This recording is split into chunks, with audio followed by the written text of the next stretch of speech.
No dia 25 de novembro, foram realizados encontros na rede de agentes de Heliópolis, na subprefeitura do Ipiranga.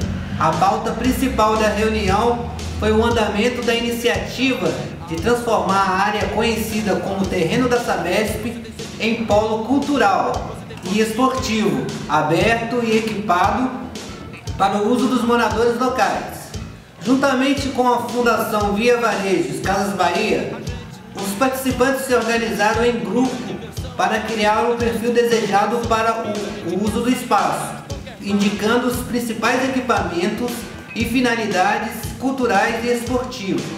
Uma dupla de arquiteto urbanista da área orientou e sistematizou o resultado dos debates.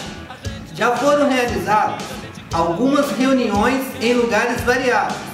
Entre os assuntos citados, destaca-se a criação de um parque aberto para esporte, arquibancada, pista de atletismo, bicicletário, cinema, teatro, campo de futebol, playground, espaço para cursos, culinária e etc.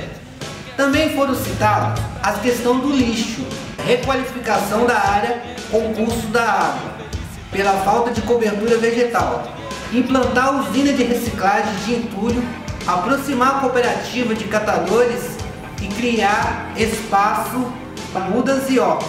A boa notícia é que os representantes da subprefeitura informaram que a área conhecida como Terreno da Sabesp fora repassado pela Sabesp à subprefeitura e estará disponível para a implantação do projeto priorizado pela rede.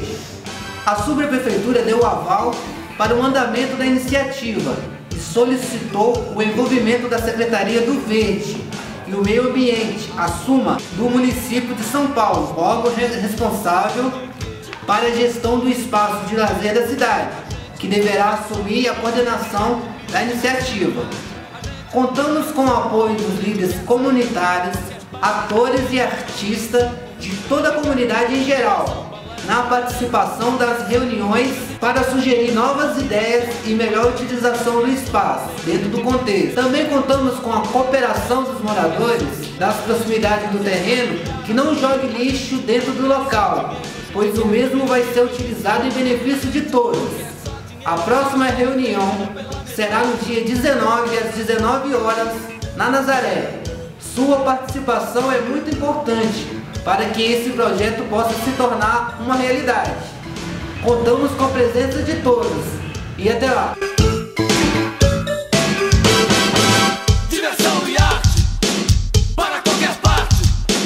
Diversão, balé, como a vida quer. Desejo, necessidade, vontade.